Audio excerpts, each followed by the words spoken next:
people need a voice. Too many promises with Democrats, Republicans, all capitalist parties have people been waiting for promises. But we can't wait anymore. We need to break from the capitalist politicians and organize all workers in the Socialist Workers' Party.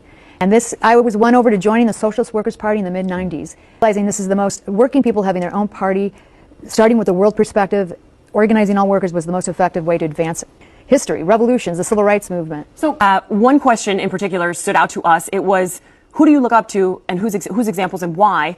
And there was one person that you wrote, you mentioned Fidel Castro. Mm-hmm. Can you explain? Sure. I went to Cuba more than 3 times. The last time was in 2018 after Hurricane Maria. And I saw how workers are already living in the neighborhoods, for example, you know, before the electricity went off. And they had the electricity up, even with a 6-year blockade. The revolution and the people who were changed from it were organizing to meet the needs of the people. And I studied and read Fidel Castro. He was someone who pointed to women as some of the best leaders before the revolution. He explained the role of Jew hatred. He was someone who understood the African freedom struggle was totally tied to the Cuban Revolution. So he was Malcolm X, V.I. Lenin. So what do you say to the Cubans who live in Miami that cannot even stand to hear his name? I don't argue with people who aren't open to a discussion of how can we draw lessons from the Cuban Revolution. If you want to have a discussion on that, then we'll have a discussion on that. How can we draw lessons from the Cuban Revolution that's in the interest of the working people here today?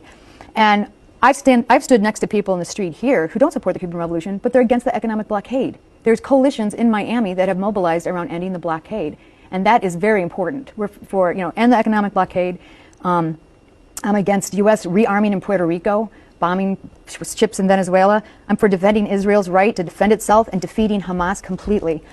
But those are national issues. But I can tell you, in a community that is made up mostly of Cuban Americans who had to flee Castro's regime, probably not a good way to win over their vote. Would you not argue? Well, I get that question, not like that, but similar, like you're socialist. You know, how is that? Correct. How are people going to respond?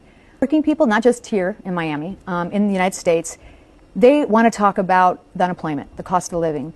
Their son committed suicide. Their neighbor lost their home. Correct. Their coworkers are disappearing on the job. Okay. Okay.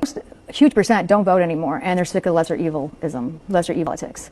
So they're not, and the doors aren't. People, maybe someone who, like you said, thinks the way is vehemently against Fidel and doesn't want to have a discussion.